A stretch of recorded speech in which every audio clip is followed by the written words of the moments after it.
Get away from the dog. Get away from the dog. Hey, welcome to Always Pick the Underdog, man. Ever since that guy was on TV talking about people eating cats and dogs and they're eating your pets, I've been hiding out in this tree. Hey, you. Get away. Oh, wait, it's just the mailman. Sorry, I thought you were trying to eat my pets. Sorry about that. Oh, my gosh, what a week it's been. Let's get into the picks.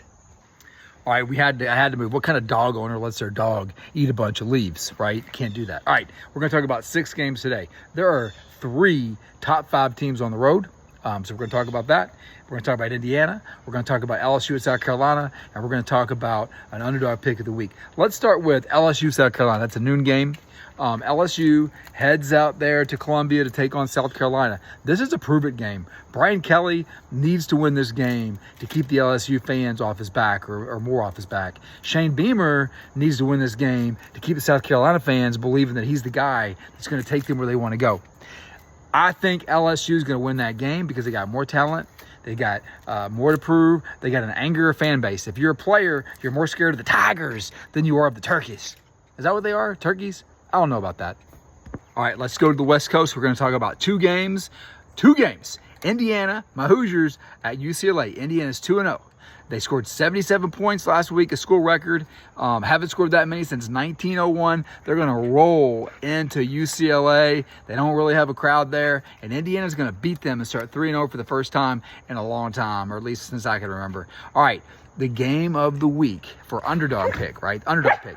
I'll look for a team that's got something to prove. And you know who that is? That is the Oregon State Beavers. The Beavers are going to beat Oregon because they got so much to prove. Oh my gosh. They are going to go out there and say, Oregon, you shouldn't have left the Pac-12. You left us with 2 teams. We don't have a conference, baby. We are so angry at you. We're going to beat the fire out of you. So I got the Beavers over the Ducks. Quack, quack. Nah, beaver. What's the beaver sound make? I don't know.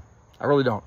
And that leaves us with our 3 top 5 teams on the road. Let's start at the very beginning. A very good place to start in Madison, Wisconsin, where number 4 Alabama goes to their stadium with all those crazy fans, and they try to beat, it's Camp Randall, that's the stadium, and they tried to beat Alabama.